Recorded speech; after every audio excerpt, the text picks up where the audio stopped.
First ಕಡಲೆಕಾಳನ್ನು ನೀರಲ್ಲಿ ಹಾಕ್ಬಿಟ್ಟು boil ಮಾಡೋಕ್ಕೆ ಇಡಬೇಕು.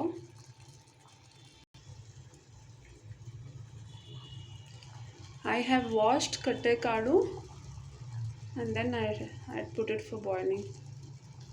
ನಾನು ಕಡಲೆಕಾಳನ್ನ ತೊಳೆದುಬಿಟ್ಟು ಬೇಯಕ್ಕೆ ಹಾಕಿದ್ದೀನಿ. ಸಾರಿ, ಮರ್ತೋಯ್ತು ತೋರಿಸ್ಲಿಕ್ಕೆ.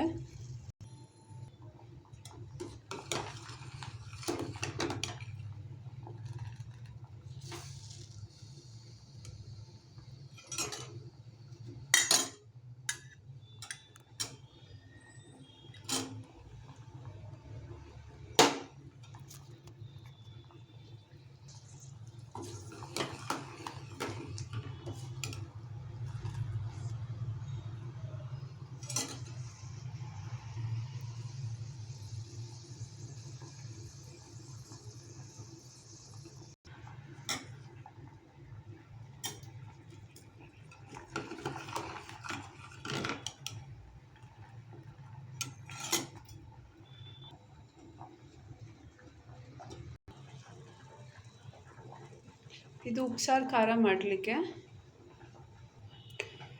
ನಾನಿಲ್ಲಿ ಹುಣಸೆ ಹಣ್ಣನ್ನು ಸ್ವಲ್ಪ ಸುಟ್ಕೊಂಡಿದ್ದೀನಿ.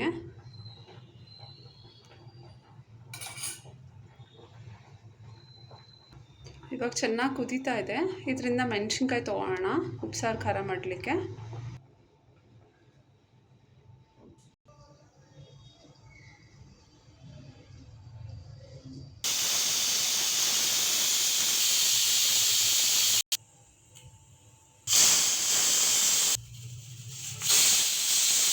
ಫೋರ್ ವಿಷಲ್ಸ್ ಒಡಿಸಿದ್ರೆ ಸಾಕು. ಹಸಿಮೆಣ್ಸಿನ್ಕಾಯಿ ಚೊಟ್ಟೆಲ್ಲ ತಿಕ್ಕೊಳ್ಬೇಕು. ಸ್ವಲ್ಪ ಕೊತ್ತಂಬರಿ ಸೊಪ್ಪು ಹಾಕಬೇಕು.